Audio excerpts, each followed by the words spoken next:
My mom coldly texted, "You're cut off from the family business. Expect a call from our lawyer." I didn't argue, just replied, "Understood."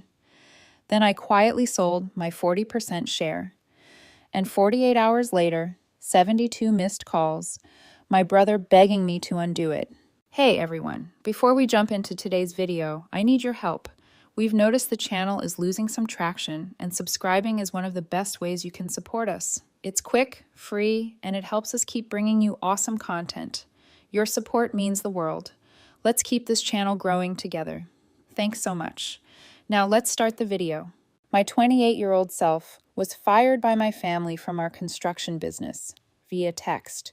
They tried to sell to a shady developer, then lost everything when I bought the company and fired them all. Here's how it went down. Posted by U. Thompson Reed 12 hours ago. Hey Reddit, long-time lurker, first-time poster. My therapist says I need to process my emotions in a healthy way instead of just working 16-hour days and ignoring my feelings. So, here I am, about to dump the wildest family drama you've probably read this month. Grab some popcorn. This is going to be long. TLDR at the bottom, because I know some of you have the attention span of a goldfish. Until 8 months ago, I was the only person in my family who knew which end of a hammer to hold. Thompson Construction was started by my grandfather, Eugene Thompson, back in 1978. This man was a legend. Started with a beat-up 1965 Chevy C10 pickup, a toolbox he built himself, and hands that could frame a house in his sleep. Grandpa Eugene wasn't just a builder, he was an artist with 2x4s and concrete. The man once built an entire deck during a thunderstorm because he'd promised the customer it would be done by their daughter's birthday party. That was the kind of work ethic that built Thompson Construction from a one-woman operation into a respected mid-sized construction company in Denver. When Gramps passed in 2018, he left behind more than just a business. He left a legacy, or at least he tried to. The will was interesting. He split Thompson Construction like this. Dad, Robert, 58, got 30%. Mom, Patricia, 55, got 20%. Sister Ashley, 31, got 15%. And I got 35%. His exact words in the will were, "Natalie gets the biggest piece because she's the only one who gives a damn about actually building things. The rest of you better listen to her, or you'll run this into the ground faster than a Chinese drywall lawsuit." Prophetic words, Gramps, F. Fontaine prophetic. Let me paint you a detailed picture of my loving family, because you need to understand exactly what level of incompetence we're dealing with here. My father, Robert Thompson, age 58, our self-proclaimed CEO, inherited his position, but not his ability.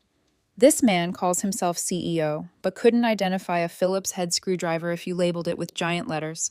I once watched him spend 30 minutes trying to figure out why a drill wouldn't work. He had it in reverse. His biggest contribution to the company, a reserved parking spot and a golf handicap of 18. Dad went to business school in the 80s, which apparently means he learned to say synergy and paradigm shift, but never figured out what a load-bearing wall does. His typical day involves arriving at 10:02 a.m., checking the stock market, not our company's finances, mind you, the actual stock market where he loses money day trading, taking a 3-hour business lunch, and leaving at 2 p.m. for networking at the country club. His most memorable quotes include gems like, "Why do we need so many safety inspections? Seems like overkill." And, "Can't we just use regular screws instead of these expensive foundation bolts?" Oh, and my personal favorite, "What do you mean the foundation is cracked? Just put some caulking in it." Then there's Mom, Patricia Thompson, 55, our chief financial officer, who thinks Excel is that computer thing Natalie does. Mom's accounting expertise extends to knowing that money goes in and out, though she's much better at the out part.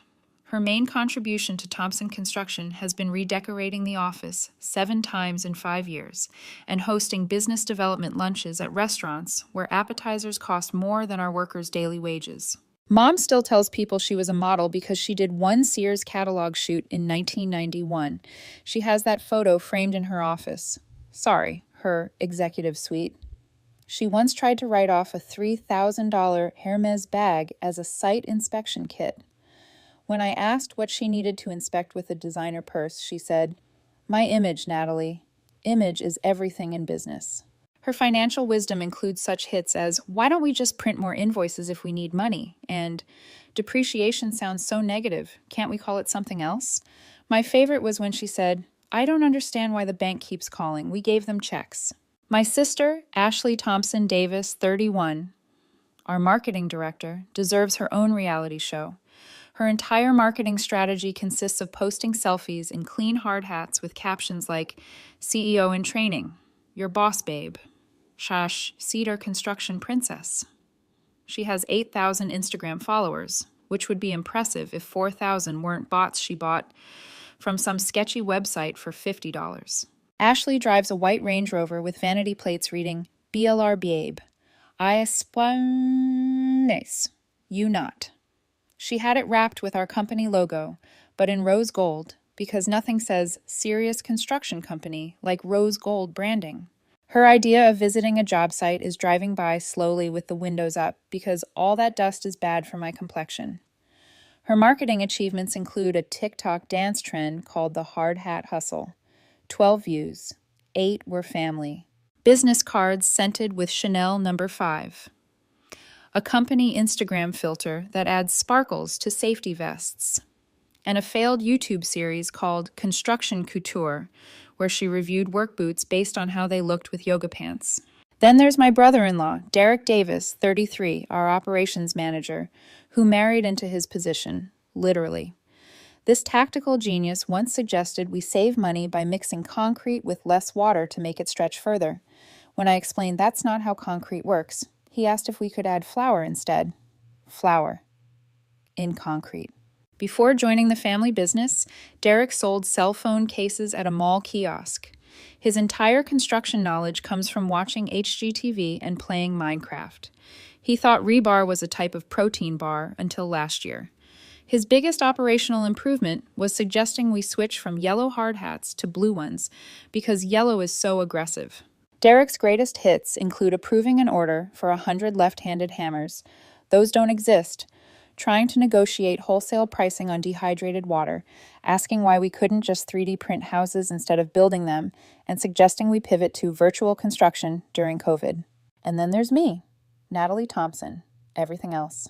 The idiot who actually went to trade school, got certified in construction management, learned the business from the ground up, and somehow became the only person in this circus who knows what a joist is.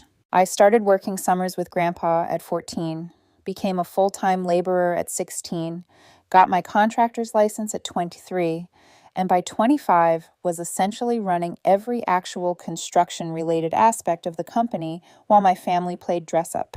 My typical day involved waking up at 5 o'clock a.m. to check weather for job sites, first site inspection at 6 o'clock a.m., dealing with whatever Derek screwed up yesterday by 7 a.m., fixing budget issues, Mom created by 8:00 a.m., actual construction work at 9:00 a.m., explaining to Dad why we can't build a house out of recycled airplane parts at 2:00 p.m., more actual work at 4:00 p.m., evening site checks at 6:00 p.m., paperwork. Mom forgot to file at 8:00 p.m., wondering where my life went wrong at 10:00 p.m., and passing out at 11:00 p.m. to repeat it all again. This is where the real mess begins. See, I made the mistake of being good at my job while everyone else was playing CEO. I was actually keeping the company profitable. This made me, in their eyes, the perfect person to fund their delusions of grandeur. It started small. "Natalie, the company's a little short this month. Can you cover the materials for the Johnson project? We'll pay you back next quarter."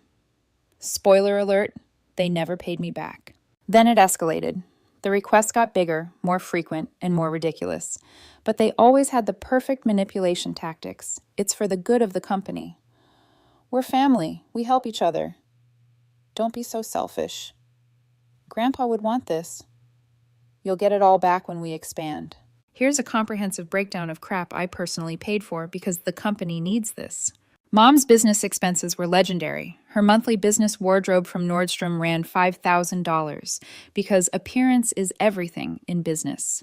Weekly spa treatments cost $600 because she needed to look professional. Her networking lunches at the Four Seasons averaged $3,000 per month. She hired executive coaching from her yoga instructor at $400 per session. Her office inspiration trips to Aspen were $8,000 per trip. She ordered custom stationery with gold embossing for $2,000. Bought a $15,000 Italian leather couch for the waiting room. Hired a feng shui consultant for the office at $5,000. And bought success attraction crystals for her desk for $3,000. Total mom damage approximately $185,000. Ashley's marketing investments were equally insane. The white Range Rover lease for client meetings was $100 per month. Her marketing conferences in Miami, Vegas, and Cabo totaled $45,000. Professional photo shoots for Instagram ran $2,000 per month. She paid for influencer coaching at $500 per week. Custom pink hard hats with Swarovski crystals at $300 each. Website redesigns 5 times for $50,000 total.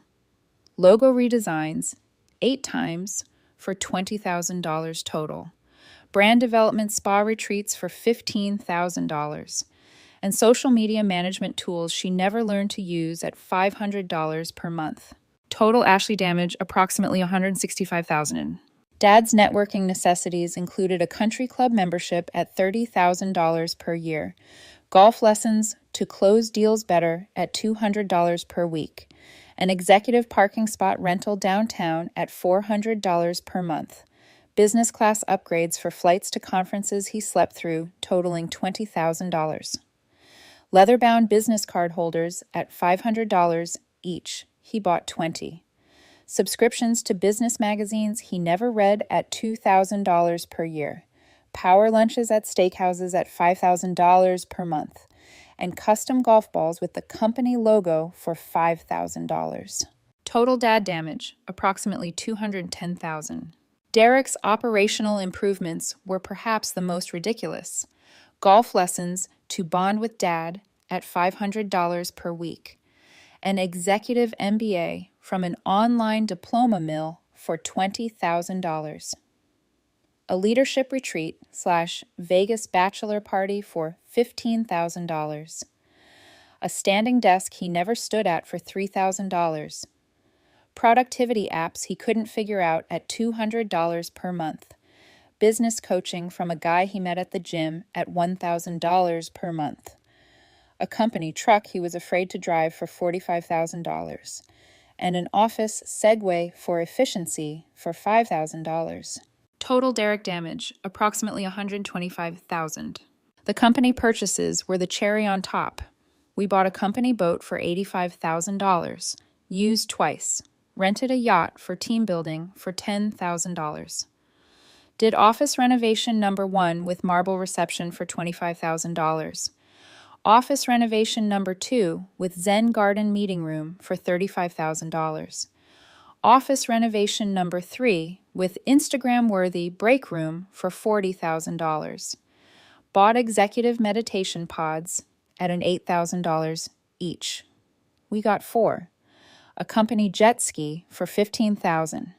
And a mobile office RV that never left the parking lot for $120,000. Total company damage approximately $370,000. Grand total over $1,550,000 of my personal money over 5 years. Meanwhile, my life looked like this.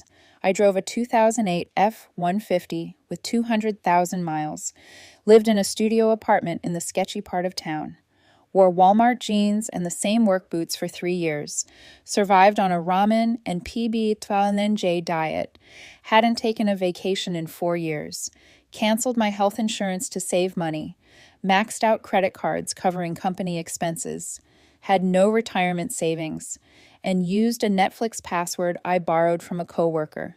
But hey, Ashley needed that Range Rover for client meetings she never had. February 15th, 2024, 6:03 a.m. I'm on the Morrison job site, checking foundation work in 20 degrees weather. My hands are numb, my coffee is frozen, and I'm reviewing plans under a work light because the sun isn't up yet. My phone buzzes. Text from Mom. Weird. She doesn't usually wake up before 9. Natalie, family meeting happened yesterday. You're no longer part of Thompson Construction. Dad's buying out your 35%. Lawyer will contact you. Mom. I read it 5 times. Each time it felt more surreal. Fired via text from the company I'd been bleeding for since I was 14. The foreman, Jose, noticed me staring at my phone. You okay, boss? I couldn't even answer. Just told the crew to take an early lunch and sat in my truck for 2 hours, trying to process what just happened. They had a family meeting without me and decided to kick me out via text message. Not a call. Not a face-to-face conversation. A damn text message like I was some random employee who'd been caught stealing office supplies. I tried calling everyone. Dad's phone went straight to voicemail with a new message. Robert Thompson is in important meetings. Please leave a message. Since when does he record formal voicemails? Mom texted back. This was a difficult decision. Please don't make it harder than necessary. It's just business. Ashley posted an Instagram story from her Range Rover. Big changes coming. So excited for TC's next chapter. Sometimes you have to prune the dead branches for new growth. #Warn evolution. #taller boss moves. Dead branches. I was a dead branch. Derek? Actually, Derek just liked Ashley's post and added a fire emoji. Peak Derek contribution for 3 weeks. I got nothing else. No explanation. No details about this supposed buyout. No lawyer contact. Just radio silence from the family I'd given everything to. I wasn't sitting idle, though. First thing I did was hire a lawyer, Catherine Williams, a corporate attorney who specialized in family business disputes. Cost me $5,000. I didn't have just for the retainer, but she was worth every penny. They can't just fire you via text and force a buyout, she explained. You own 35%. They need proper procedures, fair valuation, and your consent for any major decisions. March 8th, 2024. I'm doom scrolling LinkedIn at 2 a.m. because sleep isn't happening these days. And there it is. Thompson Construction proud to announce merger with Goldstein Development Group. This partnership will revolutionize luxury home construction in Colorado. #game changer. #family business. #level up. The photo showed my entire family popping champagne with Bradley freaking Goldstein. Mom in a $5,000 dress I probably paid for. Ashley doing her Instagram pose. Derek trying to look important. Dad shaking hands with the devil himself. For those not in Colorado construction, let me educate you about Brad Goldstein. This piece of work builds McMansions that fall apart in 5 years. He has 17 lawsuits for substandard work, all settled quietly. He uses the cheapest materials possible while charging premium prices. He saves money by skipping crucial steps like proper foundation waterproofing. He once built a luxury development on a former landfill without proper remediation. He's known for bribing inspectors, allegedly. His houses have more problems than a math textbook. This is who they chose to merge with. This is who they picked over me. I called Mom immediately. She answered with her fake customer service voice. Natalie? Oh, we were just about to call you about the merger. Isn't it exciting? I found out on LinkedIn about a major decision affecting my 35% stake on LinkedIn. Well, sweetie, it all happened so fast. Brad reached out with this amazing offer. Your father handled all the details. Why wasn't I consulted? This affects my ownership percentage. Oh, Natalie, you know how you get. Always so worried about building codes and safety standards and structural integrity. Brad says those are just obstacles to growth. You have to think bigger. Derek's voice chimed in. Speakerphone, of course. Yeah, Nat, this is next level stuff. Brad's talking about disrupting the whole construction paradigm, something about modular luxury frames and just-in-time material delivery. Real CEO visionary stuff. You wouldn't get it. This man just word-vomited business buzzwords at me like he was having a LinkedIn stroke. Derek, do you even know what modular framing means? Well, it's like modules that frame modularly? Brad explains it better. That's when I knew this wasn't just about pushing me out. This was about them being completely out of their depth and not even knowing it. I hung up and called Jake Morrison, my college roommate who became a forensic accountant. We'd kept in touch, and he owed me a favor from when I renovated his mom's kitchen at cost. Jake, I need you to do a deep dive into Thompson Construction's finances. Full forensic workup. That's a big ask, Nat. What am I looking for? Evidence that my family's been screwing up worse than I thought. What Jake found over the next week was a masterpiece of incompetence and borderline fraud. There were $750,000 in consulting fees paid to Wellness Dynamics LLC, owned by Mom's personal trainer. Another $300,000 in materials expenses traced to Ashley's personal credit cards. We found $180,000 in site inspections that were actually Dad's country club bills, and $200,000 in equipment rentals for equipment we already owned. He discovered forged signatures on loan documents, mine specifically. There were safety violations that were covered up with bribes, unpaid subcontractor bills totaling $500,000, tax irregularities that would make the IRS have a seizure, hidden debts of $2.3 million surfaced along with 3 mortgages on property Grandpa had owned outright, and inflated revenue reports used to secure loans. But here's the nuclear bomb. They'd been cooking the books to make the company look profitable for the merger.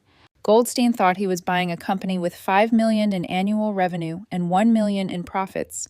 Reality, $2 million in revenue, $800,000 in losses. They were selling him a fairy tale written in red ink. Catherine, my lawyer, was practically salivating when I showed her Jake's findings. This is beautiful. They've handed us everything. We discovered their plan was to get rid of me because I'd never approved the merger, force a buyout at way below market value, use the merger, which required 60% shareholder approval, they had 65% without me, to cash out while screwing me. Colorado law, however, protects minority shareholders in this exact situation. Our counter strategy was to file formal objection to the merger, demand full records inspection, every document, every email, file derivative lawsuit for breach of fiduciary duty, force proper valuation of my shares, and watch them panic. Based on their cooked books, Catherine explained, your 35% is worth about $2.8 million. They're offering $400,000. That's not just lowballing, that's theft. March 15th, 2024. We filed everything simultaneously. The objection to the merger, the records demand, the lawsuit, the proper valuation request. The effect was immediate. The merger couldn't proceed with active litigation. Goldstein's lawyers started asking questions. Banks started calling. The house of cards began to wobble. And then my phone exploded. I started keeping a log of the calls, texts, and emails. It was honestly better than any reality TV show. At day 1, brought a voicemail from Dad. Natalie, this is your father. Call me immediately. This is a misunderstanding. Mom texted, Sweetie, your lawyer is being very aggressive. This isn't necessary. Ashley sent an Instagram DM. WTF are you doing? Derek emailed, Babe, what's going on? Ashley is freaking out. By day 2, Dad texted, Your actions are hurting the family business. Stop this immediately. Mom left a crying voicemail. How can you do this to us? We're your family. Ashley texted, You're literally ruining my life right now. Derek asked, Can we talk, just woman to man? And day 3 saw the creation of a family group text titled Emergency Family Meeting. Dad demanded, Natalie, join the call now. I responded, I'll communicate through my lawyer. Mom pleaded, Don't be ridiculous, we're family. Ashley chimed in, OMG, she's being such a baby. Derek, surprisingly, suggested, maybe we should hear her out. Ashley turned on him immediately. Whose side are you on?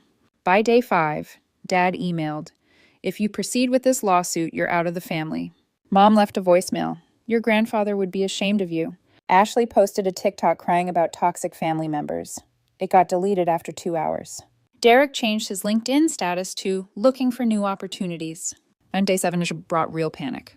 Dad texted the forensic accountants asking questions. What did you tell them? Mom made a Facebook post. Some people forget where they came from. Loyalty means everything. Family first. Your betrayal. Ashley texted, Brad is threatening to pull out of the deal. Are you happy now?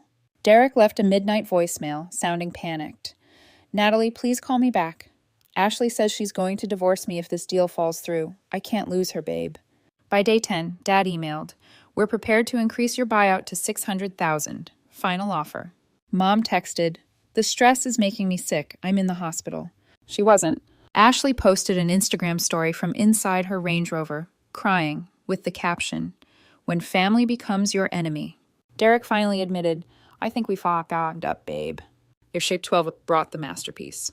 Mom's 3,847-word text message. It included claims I was adopted. I'm not. That she never loved me. Probably true. That I was always jealous of Ashley. LMAO. That Dad isn't my real father. He definitely is. We look identical. That I'm cut out of the will. Joke's on her. There's nothing left. That Grandpa liked me best because I was manipulative. Projection much? That I'm the reason her marriage is failing. It's been failing for 20 years. And that she's hiring a witch to curse me. I wish I was making that up. Shatim. Day 14. Brought an accidental text from Ashley, meant for her group chat. OMG, I can't believe Natalie actually found out about the trainer payments. Daddy promised that was buried. And now Brad won't return my calls. And Derek is being such a little beast about everything. I'm not giving up my Range Rover. Maybe I should marry Brad. He's old but rich. And at 16, the dam broke. Dad called, and for the first time in my life, he sounded scared. Natalie, honey, we need to talk. The forensic accountants, they found everything. Goldstein's backing out. The banks are calling our loans. We need your help.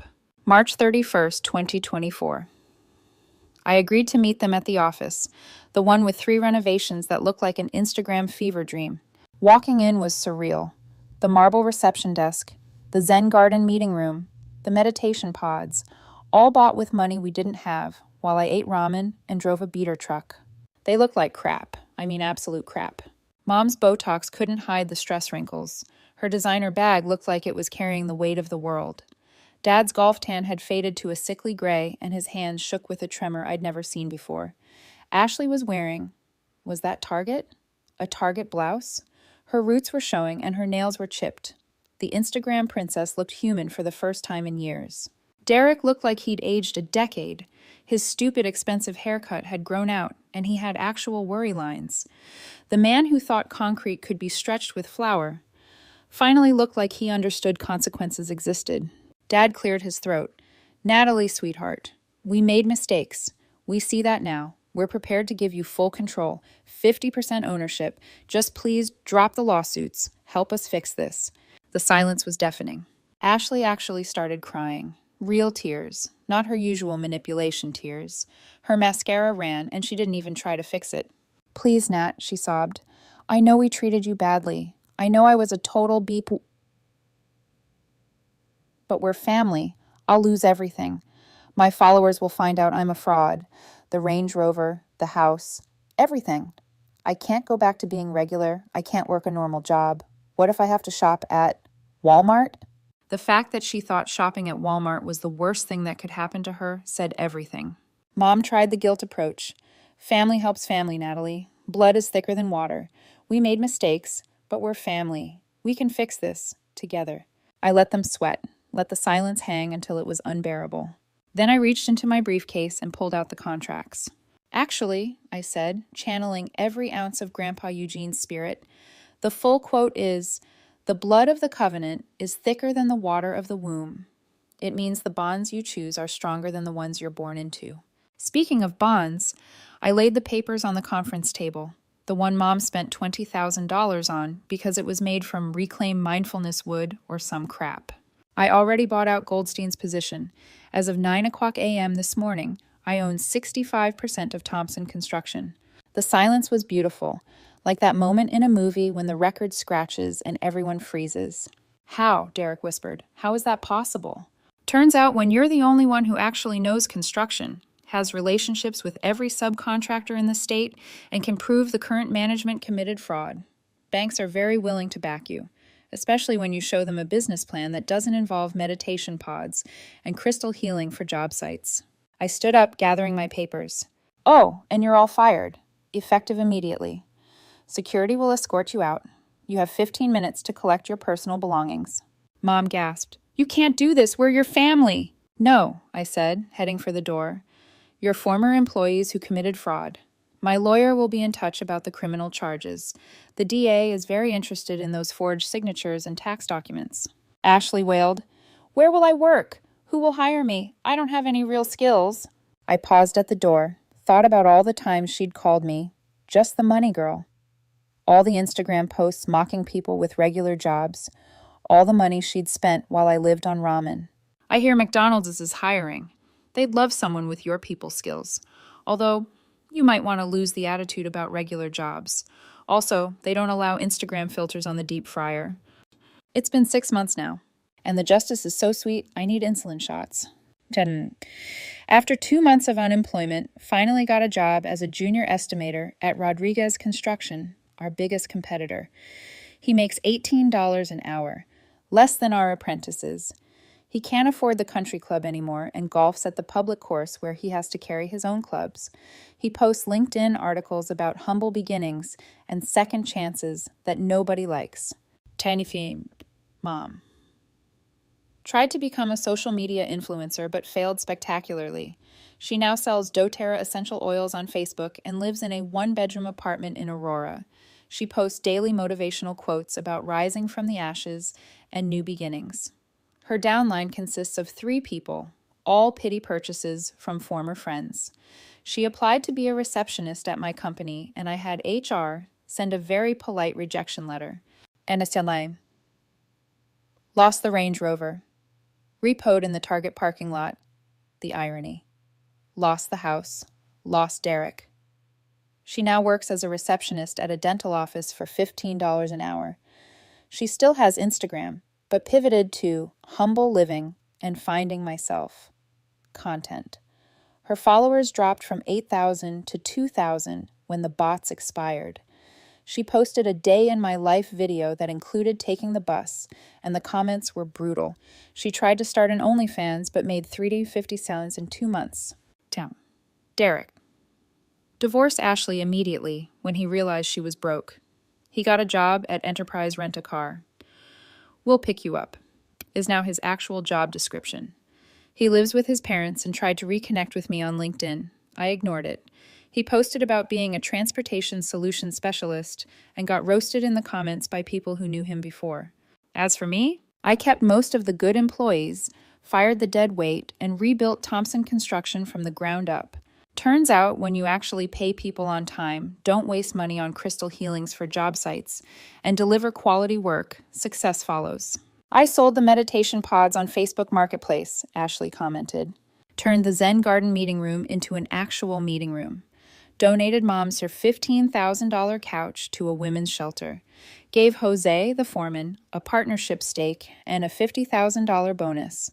Implemented profit sharing for all employees. Paid off all legitimate debts to subcontractors, and started taking only projects we could do right. And results after 6 months. And revenue up 400%, profit margins at 18%, industry average is 3%. 23 new employees hired. 0 safety violations. Waiting list for our services. Featured in Colorado Construction Magazine as Comeback of the Year. Personal life improvements. And bought a new F-350 King Ranch because Yeah, bought an actual house. Nothing crazy, but it's mine. Started dating Thomas, an architect who appreciates structural integrity. Got my health insurance back. Eat real food again. Sleep 8 hours a night. And started therapy, hence this post. Last month, Grandpa's lawyer called me. Turns out there was a sealed letter in the will to be opened when Natalie takes over the company fully. Inside was a letter from Gramps. "Natalie, if you're reading this, it means they sacked it up and you fixed it. I knew they would. I also knew you would step up when the time came. Your father was always soft. Your mother thinks she's smarter than she is. Your sister is an Instagram idiot. Their spouses are worse. You're the only one who understood what I built. You're the only one who respected it. You're the only one who bled for it. Check the original toolbox in the shop, the one I built in '78. There's a false bottom. Inside, you'll find $500,000 in bearer bonds. I hid them there in the '90s. Consider it your real inheritance. Keep the name Thompson Construction. You earned it. They inherited it. P.S. Your sister really is an idiot. Sorry you had to deal with that. PPS. If your mom tries to sell essential oils, don't let her in the office. That crap stinks. Love, Grandpa Eugene. I ugly cried for an hour. Then I went to the shop, found the toolbox, found the bonds. $500,000, just sitting there for decades, waiting for me. I used part of it to give bonuses to the long-term employees who stuck with us through the chaos. The rest is going toward equipment upgrades and an education fund for employees' kids. Any updates from the battlefield?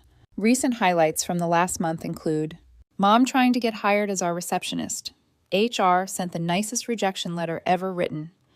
Ashley applying for a marketing position and submitting her Instagram as a portfolio. HR couldn't stop laughing. Derek DMing me asking if I needed any operational consultants. I sent him a McDonald's application. Dad seeing me at Home Depot and trying to give me business advice. I bought him a Construction for Dummies book. I found out Mom started a GoFundMe called Family Betrayed by Ungrateful Daughter. It raised $45. Ashley's TikTok about working a normal job went viral, but not in the way she hoped. The comments were savage. Derek got promoted at Enterprise and posted about it like he won a Nobel Prize. Good for him, honestly. Mom's essential oil business got shut down by her apartment complex for noxious odors. Through all of this, I learned that family doesn't mean doormat. DNA isn't a license to abuse.